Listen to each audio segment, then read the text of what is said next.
Hey guys, we're back for some more NAYAHUMANS in Standard. So with some kind of recent changes, I really like where the deck is at right now. Basically what you're planning to do here is you just kind of go bigger than most other decks. There is a Selesnya combo deck that involves like Torrens and Catilda and Augur of Autumn that can go larger than you, but for the most part, like you can go bigger than mono white, even with all of their Knight Errant Navios nonsense. You can go bigger than Boros. Basically, kind of the plan here is you want to just go into Knight Errant, pick up whatever you need, and then use Recruiter to give everything haste and come in for the kill. But Hamlet Vanguard helps you go tall, and this is super important against mono red. This card is an absolute all-star against mono red, or actually also against mono white. It helps. I had a recent game where we had like this big board stall, and they had Skrelv and were planning to push through damage, but because I had both Hamlet Vanguard and like a big Knight Errant, they actually couldn't profitably use Skrelv, so it was super, super useful. And then Catilda basically just ends the game when you're in this big board stall, because you just, at the end of every turn, give all your creatures +1/+1 until it's over. And that's kind of what I did. But being able to play, like, I think I had like a 9/9 or 10/10 Vanguard. I had one that was like 20/20. Like, this card is just stupid in terms of going tall. Like, it really just goes all out. And because you have all this crazy mana with Catilda, you use that for Intrepid Adversary to buff your whole team, like +2/+2, +4/+4, whatever, because you can just use your creatures to pay for extra mana. In addition, it also helps you with Recruitment Officer, so if like you run out of gas, you have a bunch of mana with Catilda, you just like go and search for like 5 cards in a turn, and it's kind of nuts. Yeah, the whole deck just works really well together. I ended up shaving 1 Vanguard and 1 Adversary. Part of the reason was I want the adversaries here as a way to sort of give respect to mono red, which is still a problem. You've got the 4 veterans, the adversaries, and then the Hamlet Vanguards just completely brick wall them. So between that sort of trifecta, hopefully you've got a decent match against mono red. But yeah, Vanguard is still very, very good. It's just that with 3 Vanguards, 3 adversaries, 3 Catildas, and 4 recruiters, we have 13 like pump everything effects. And so we've got 4 like go tall, 4 like go and find stuff, and then, you know, your reinforcements to like make guys, etc. And so it all kind of just sort of works out. This feels like sort of a good mix. You want Thalia also because you're a mono creature, and so this is good against like board wipes. Some other cards that I didn't have room for, King Darien, you could do it, but I just think that Vanguard sort of does more for you. Same with Adeline. Like, Adeline would be great in this deck, but I think Vanguard actually is a little more important. Because it has Ward 2, it's so important against mono red, and it just goes taller than anything. These things are like skyscrapers. The other thing is that having extra green creatures is actually important for Catilda, since Catilda does require another green mana to be able to use the counter ability. And I ran into that when I realized I didn't have like another source of green. So we've got Brushland and 4 Razorverge Thickets. We have 5 sources that can be used via land, and I suppose Mirks for 1 turn. And then we need to have like other green creatures to be able to make this work. So that's part of the reason that I'm going Vanguard over Adeline. Torrens, Fist of the Angels is like a go super, super crazy large. But a lot of times, like, you don't have time against mono red. Like, you play a Torrens, which is a 2/2 with training and like does all the nonsense, but they just play with fire and then you lose. But when you go like turn 1 guy, turn 2 guy, turn 3, 5/5 ward 2, that will brick wall mono red. So again, I think Hamlet Vanguard is sort of the hero that this deck needs. We didn't have room for Kellen. Kellen is a great value card, but the way that this deck just kind of plays, like, oftentimes, like, I found myself, like, I'd play Kellen, and then I would use it to, like, convoke out a Knight Errant of Eos and not even get to use it to attack. And so, like, it's just kind of like, what this deck wants to do is it just wants to, like, play a creature, play another creature, convoke out Knight Errant, use it to turn sideways, I suppose, like, later with Recruiter. But you can also use it for, like, mana when you have Catilda going. So Kellen is a fabulous card, but I don't think it fits this deck. Like, you want everything to, like, pump or, like, make a bunch of nonsense towards that end. So that's why we ended up cutting it. I wanted 12 1-drops because I really want to get this deck going immediately. And Bond Warden is an option that you can use, again, if you are short of some rares, maybe. But I think Recruitment Officer is actually better in this slot, even though it doesn't give the extra counter to Warden of the Inner Sky. You have a ton of mana with Catilda, and you can very easily, like, search for 2 cards a turn with Officer. This is an incredible engine. So that's why we've got Recruitment Officer in that slot. Hopeful Initiate is another card you could run, but again, kind of a similar issue here. We have 4 Veterans, 4 Wardens, 4 Reinforcements, none of which, and the 3 Copper Coats, none of which will allow Hopeful Initiate to actually gain a counter if you attack with it. And again, attacking on, like, turn 3 or whatever is just not what this deck wants to do. It wants to just convoke out some nonsense or just spill out your hand with Catilda. So again, it just doesn't really fit the scheme of the deck. So that's sort of why we have the 1-drops that we've got. Yeah, I feel like this is a pretty tuned version. We have 21 lands, and the lands feel right. 1 basic plains, 15 sources of red, 16 sources of green, 21 sources of white. So everything just feels right. The reason I'm not running Anim Pakal, even though that card is totally crazy stupid, is because it's a 1/2, and they can just play with fire. And again, that's why Hamlet Vanguard gets the slot. Recruiter, because it just steals games against control, like, every day in every way. Knight Errant of Eos, because, like, the advantage is just crazy stupid. And then Hamlet Vanguard, because it brickwalls everything. So this is your top end. And then Adversary, of course, can be played as a 4-drop. So you've got plenty of stuff to do with mana. You can go search for stuff. You can make crazy big adversaries. You can use it to pump your team. This deck just feels great. So I feel like this is pretty close to the final version, at least that I'm going to be running for NAYAHUMANS. And I would definitely consider this deck for, like, a best of 3 if you want to do that. I'm kind of more just sort of like a best of 1 kind of guy. But, you know, this is sort of where I would start for, like, a tuned version of Humans. It does feel like it's can go bigger and better than the other Humans decks out there and the other Boros decks. So that's where this deck is at. We'll get into some games.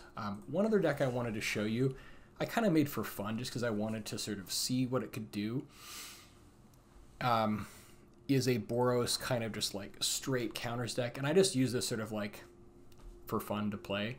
So I'm not using this in, like, the top Mythic. Like, right now I think I'm rank 82 Mythic. But that's all with this NAYAHUMANS deck, so that's super important to clarify. I do think that this Boros counters deck does have some legs, so let's take a look at this one. And this, if you just want to have fun, like, throw this thing together, it's so much fun to play. Basically, every card in this deck is, like, involves counters in some way, shape, or form. So you've got, like, Bond Warden that gives counters, Homestead Courage, which can give a counter twice, Warden of the Inner Sky that, you know, starts getting vigilance and doing stuff with counters. Kumano faces Kakazan, which gives a counter. Dusk Legion Duelist. Whenever it gets a counter, you draw a card once a turn. Take Up the Shield, which is great against mono red. Gives you a counter, gives the creature lifelink and indestructible. 4 copies of Inti. Whenever you attack, you can discard a card to give a +1/+1 counter to an attacking creature to give it trample. And then you get to exile the top card of your library and play that until your next end step, so super powerful. 3 copies of Siege Veteran. Every turn at beginning of combat, you just put a +1/+1 counter on a creature you control. And then if it's a soldier and it dies, you get a 1/1 colorless soldier artifact creature token. 4 copies of Angel Fire Ignition. This is so funny. Somebody did this to me. Like, they played an Anim Pakal, and then they played Angel Fire Ignition. And it was just like the most unfair thing in the world. This card is just absolutely silly. And it completely annihilates mono red. So yeah, you just put 2 counters, giving a creature Vigilance, Trample, Indestructible, Lifelink, and Haste till end of turn, and then you can flash it back from your graveyard for 1 more. And then 4 copies of Anim Pakal. So this is, you know, you load it up with counters, and then whenever you attack, you get that many 1/1 attacking gnomes that are equal to the number of counters on Anim Pakal. And it gets a counter every time that you attack with, you know, at least 1 creature. So then you've got 2 copies of Iganjo and 2 copies of Sokenzin, 3 Myrics, and I didn't really put in any of like the Cavernous Souls because some of the creature types are a bit different. I suppose you probably could get away with like 1 or 2. I just didn't want to think too much, and so you've got like Homestead Courage, Kumano Faces Kakazan, Take Up the Shield, and Angel Fire Ignition, all which require colored mana. So I've got, I think, like 2 Sundown Passes, some Battlefield Forges, and then like some basics and a couple Myrixes. And this seems to work. Again, this is not like an incredibly tuned version, but this deck is so much fun to play. You know, I don't know how it would do on ladder, but it kind of just like wipes the floor with people when you start gaining all this just crazy amount of life, and just it's kind of slow and not everything has haste, but it's a blast to play. So I just wanted to sort of demo that also. I'll have a link in the description for each of the decks so you can kind of check it out and have a look. But let's get into some games here with NAYAHUMANS.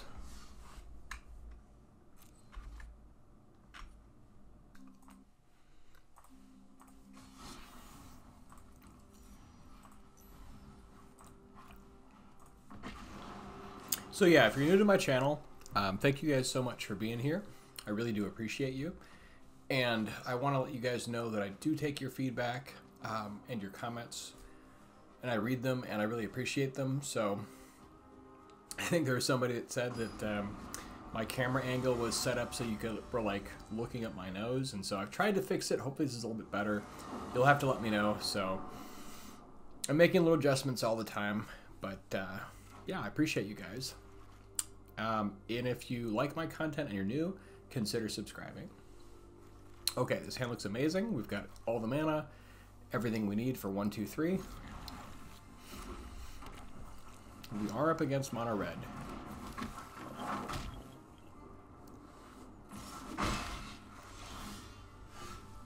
Okay, so we're gonna lead out here with Recruitment Officer, because if they play like a 2/2, we can then block it.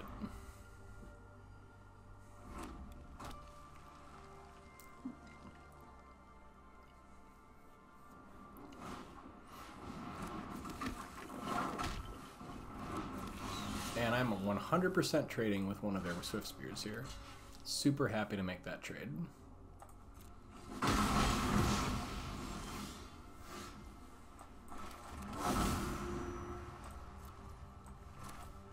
Get one of our Vanguards going.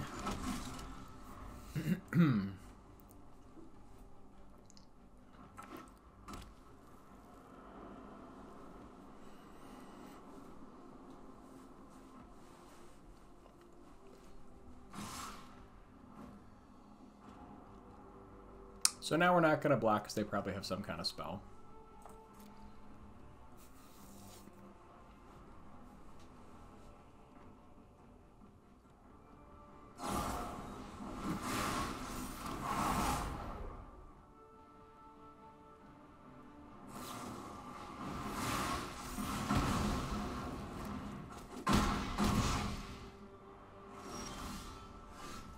Okay, so now we have the Warden of the Inner Sky plus reinforcements. We don't really have the breathing room to tap them down to put counters here, but that's fine. I think just like having the tokens there, unless they have like what is it? The 1 mana festival card where it like does 1 damage to all your guys. If they have that, it's awkward, but I think we just hold this back as kind of instead of playing Vanguard here. Vanguard is potential to get us blown out, and I think I just want like access to more blockers. Also, like if we draw into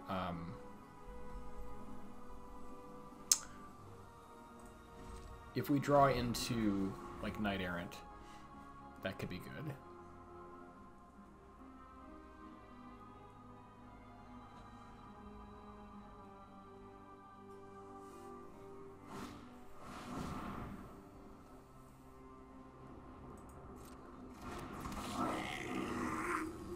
So I guess in this exact scenario, maybe it would have been better to play Vanguard, because I guess we'd have like 4 power total, and then we could like block. So yeah, I mean if they had burn though, but there is certainly an argument here for playing Vanguard instead.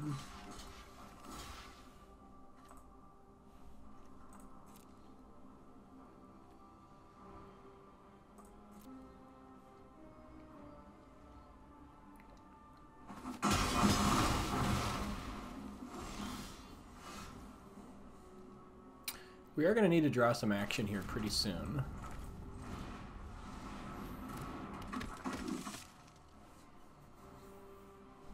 It's like next turn, like if they have land, yeah, they don't quite have enough to get Squee back.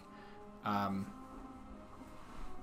think problem is we're at 7, so we have to kind of start racing.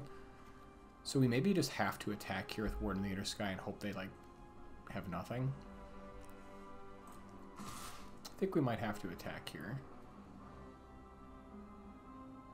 Like, I guess if they have like land plus like another spell, they could kind of get. Actually, I suppose they don't have enough for Squee to bring it back and have something else. So I think we do start pushing here just a little bit and just hope they have nothing.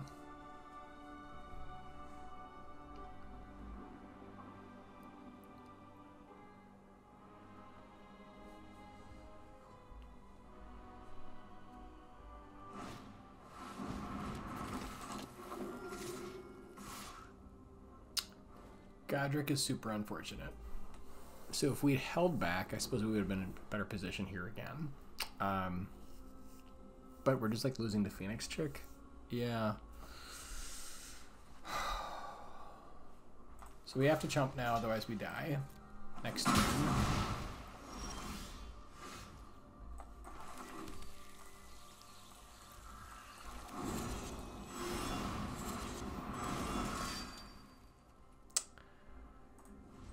It's not looking good for our heroes.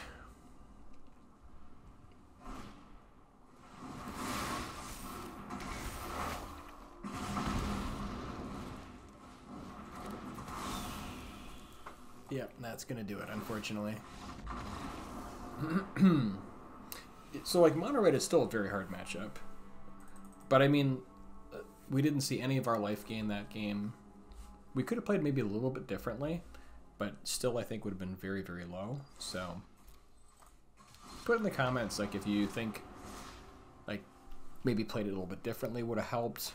Certainly I think that turn that we went with the Resolute Reinforcements, and if we had gone with Vanguard instead, we would have had, like, an extra power there, so it made their attack a little bit worse.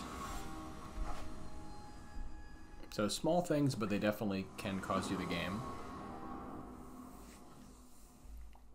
All right, hand looks great.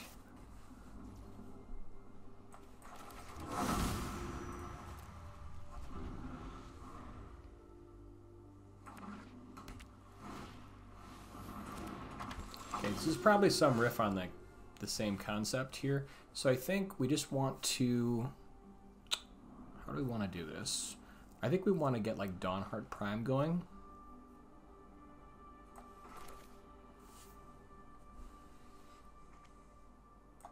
Guess we can use Merrick's this turn to like not take damage and get Dawnheart going. They can attack us for 1. But that'll give us 4 mana next turn, which we could then use potentially to like power up adversary. So that feels pretty good.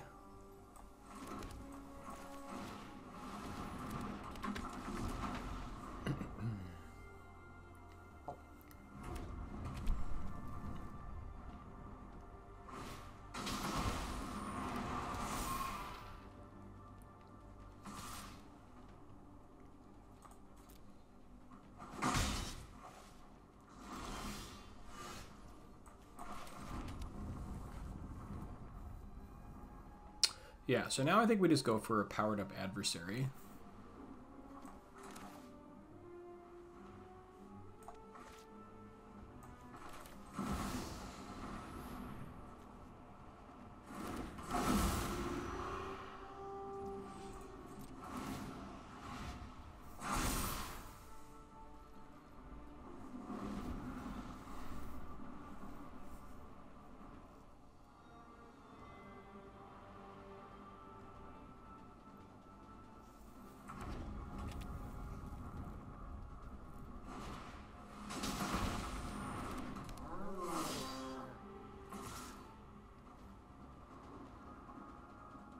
Oh, that's cool. So he just gets to draw a card. That's pretty cool.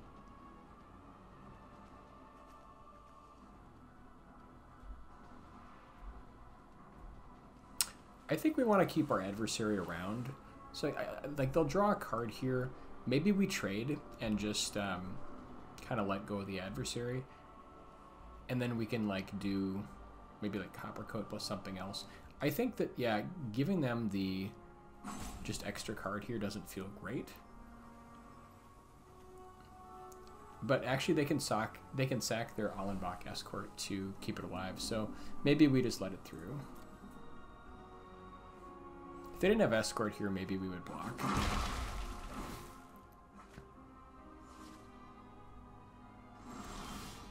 That is a nice combo for sure, though. Okay, now we can go reinforcements into Knight Errant, and that feels great.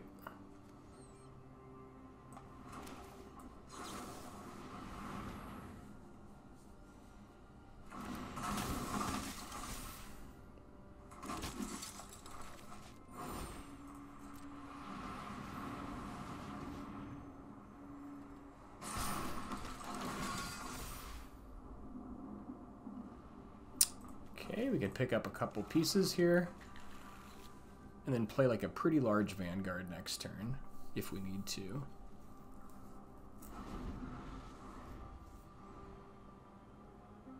We're also getting kind of close to being in range of just like one-shotting them if they tap out.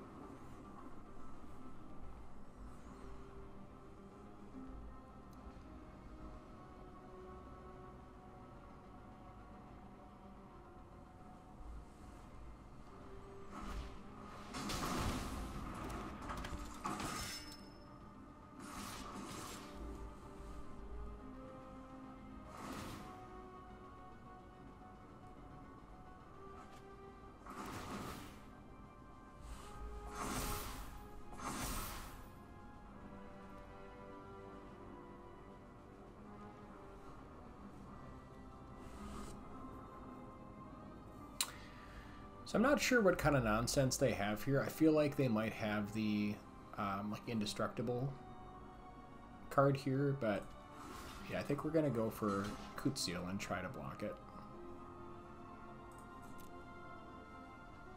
I guess they just give it. Yeah, lifelink. That works.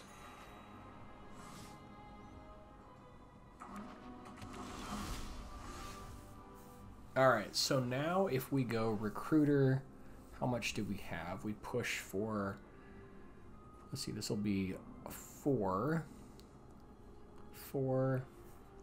10, 13, 16, 21, 24. And they block the 6. So they'll go to 3. We're at 14, we'll gain at least, yeah, so we'll go to 18. That feels pretty good. I feel like that's a lot better than like most other stuff we can do. We can also tap the adversary here to get Veteran going. Do a little bit less damage, but keep our adversary around so we don't just like lose all of that power.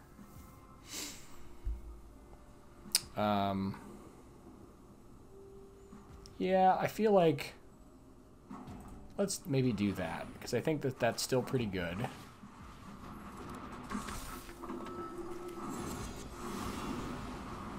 And this is still threatening lethal.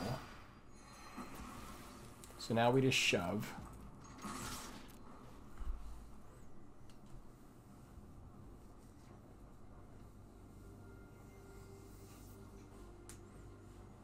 I think they have to block Knight Errant or they die. Then they take 7, 10, 13, 18. Actually, never mind. They're just dead. That works.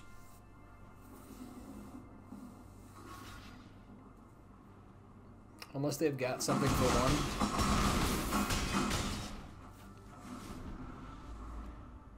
Oh, maybe I miscounted. Yeah, they stabilize it too. But they're for sure dead next turn.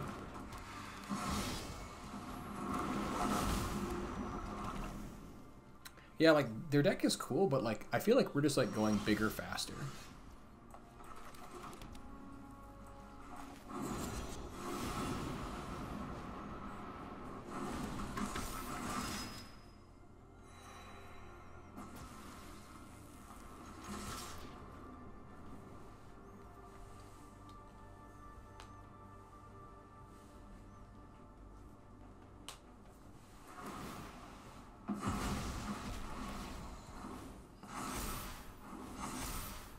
So even like with the ability to like get indestructible and lifelink, it's just not enough.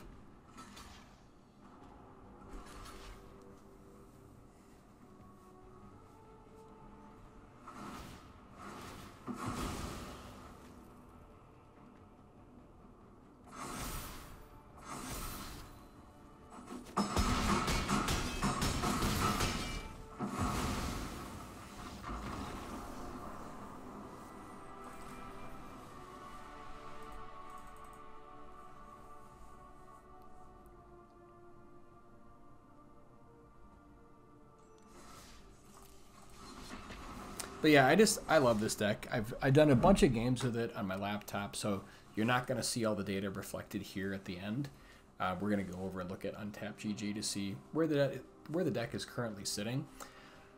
But I'm quite confident that this will take you to the top 100 Mythic. And it's a great deck. All right, hand looks great.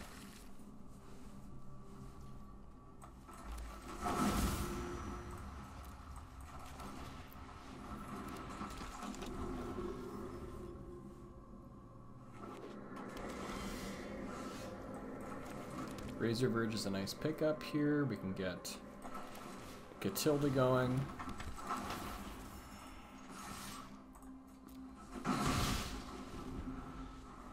Yeah, like this card is so great in this deck. I can't even tell you. I mean, they're going to kill it, but it is great. I think we just play like a small Vanguard here just to like get other stuff going. I don't really want to play Recruiter for less.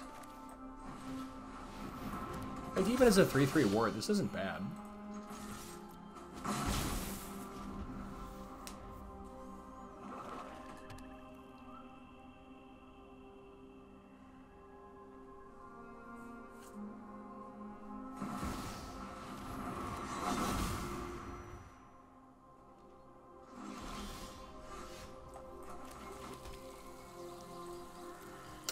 So now we can start going with Knight Errant. And that feels pretty good.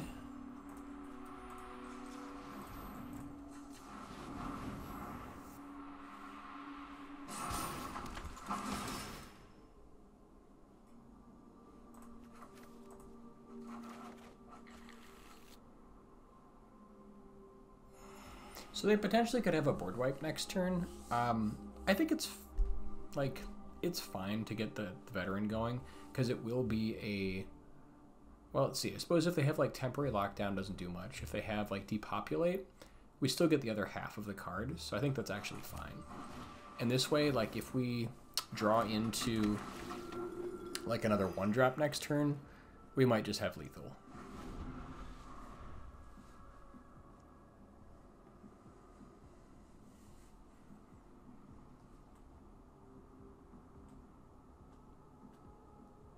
Yeah, I also love that Hamlet Vanguard dodges temporary lockdown. It's a really nice top end. And even as like a 3/3 ward too, like it's still great. I can't say enough good things about this card.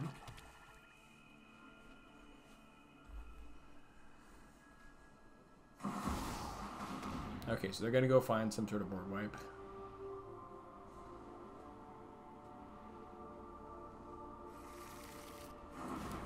Probably Sunfall, I'm guessing.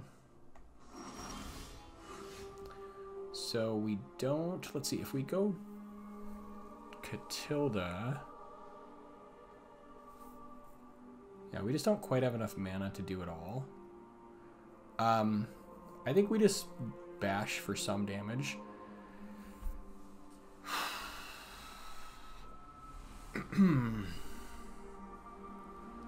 I kind of want to keep Recruiter back because this can just like give us a win out of nowhere. If we go Copper Coat this turn, we're still pushing 5, 9, 11, 13.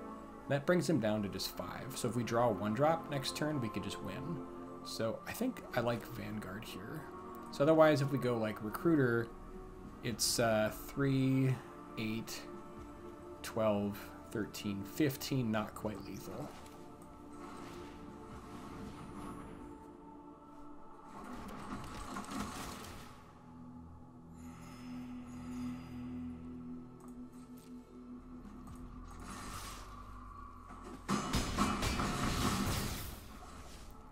So this way, this kind of gives us outs.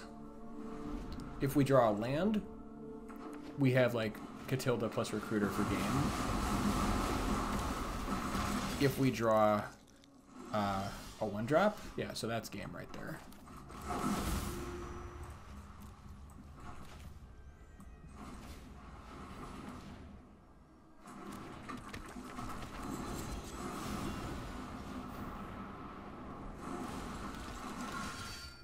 For exactly 5 damage.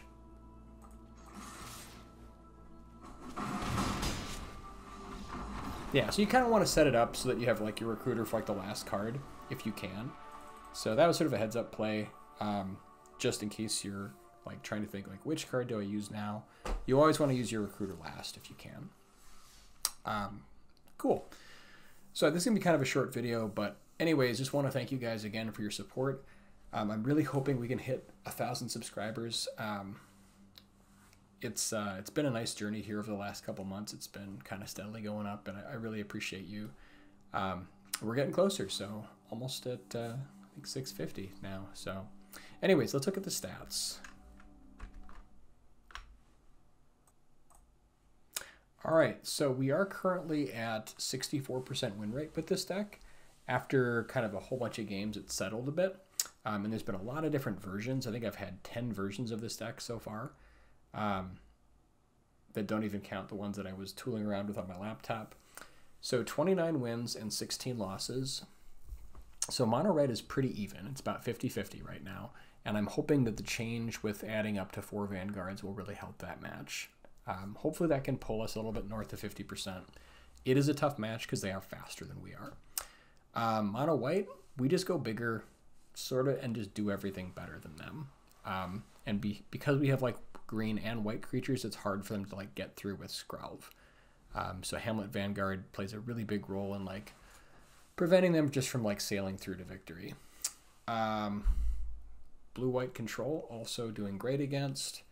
Mono black had some trouble with. I think this was a version that had like the Toshiro enchantment thingy that like gave -1/-1 for 2 turns in a row, which is super rough against some of our creatures.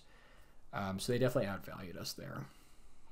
But some of the other matchups here, like Boros is positive, Orzhov positive, Selesny enchantments positive, Dimir we're winning there pretty well.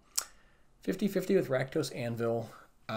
The Picnic Ruiner deck, or actually Dinos, those are both kind of hard matches. Picnic Ruiner because it's faster, and the Dino deck because they can actually go bigger than we can. When they get like 2 Dracosaurs down, like I've just found myself in board states where I just couldn't quite get enough in to make it happen, and then they just sort of out advantage you.